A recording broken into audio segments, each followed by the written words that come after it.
This clown is not human. And if you've watched even one part, you already understand that. Because it's impossible to kill an ordinary person so many times and see them again. His name is Art, and he keeps returning to life again and again, as if death has no power over him at all. And this is where things get incredibly fascinating. Because if he's not human, then what kind of supernatural entity is he? A demon, an entity, or something even worse? At first glance, everything seems simple. A clown, a maniac, just another psychopath. But that's only at the beginning, because the further you watch, the more obvious one thing becomes. He doesn't obey the laws of reality. He doesn't feel pain the way he should, doesn't react to injuries like a human would. And most importantly, he comes back, and that completely breaks any human logic. And here the first theory appears, that Art is a demon, but not a classic demon from the movies. Not one that can be exorcised, not one bound by rules, but something more primitive, more pure, more evil. As if he is not a servant of evil, but its direct embodiment. And if that's the case, then his behavior starts to look significantly different, because he doesn't just kill, he actually enjoys the process.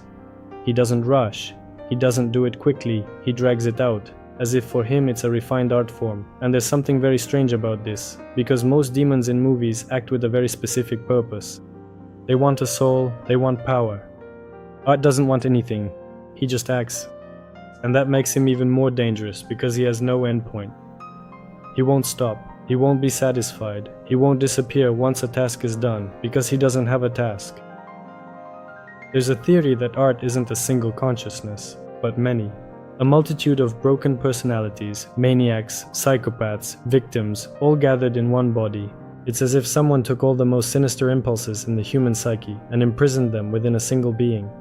And that's why he's so utterly unpredictable. He doesn't act logically, he changes. Sometimes he plays like a child, sometimes he becomes absolutely cold-blooded, and sometimes he seems to enjoy the process.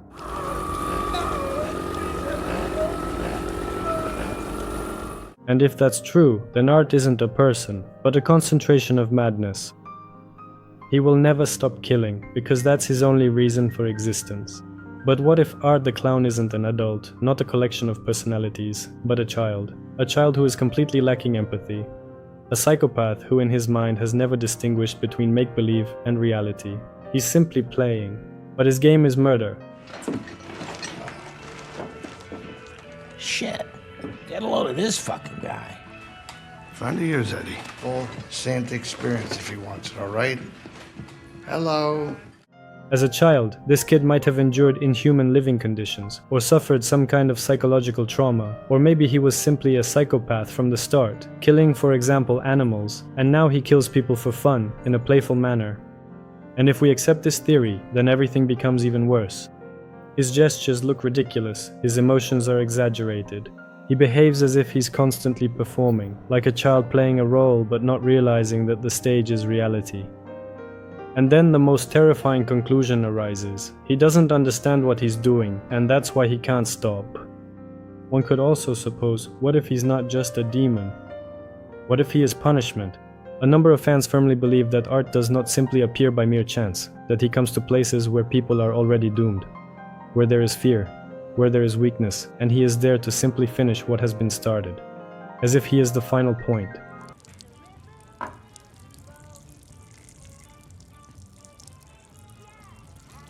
Oh, shit.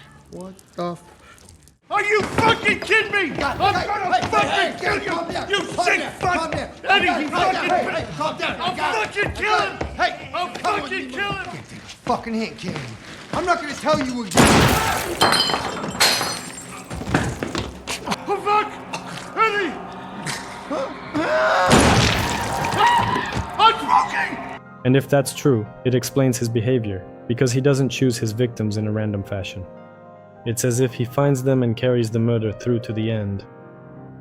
Art is not a being, he is a phenomenon, like a disease or a virus, like something that cannot be stopped. He can appear anywhere at any moment. If you find yourself nearby, it means it's already too late, because in this world there are things that cannot be controlled, and Art is one of them. That's exactly why he is so frightening. Not because of his appearance, not because of his makeup, but because of the absence of rules. You can't understand how he works, which means you can't protect yourself. And that breaks everything, because in regular horror movies, the viewer has hope, has a chance, has logic. Here there is none of that. And that's exactly why art became so popular, because he gives a feeling of complete helplessness. You can't stop him, you can't run away, you can't negotiate. All you can do is wait.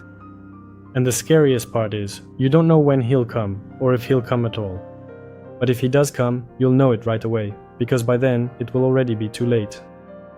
And perhaps that's exactly why he remains one of the creepiest characters in horror. Because he's not just a monster, he's a reminder that there are things that can't be explained and can't be stopped.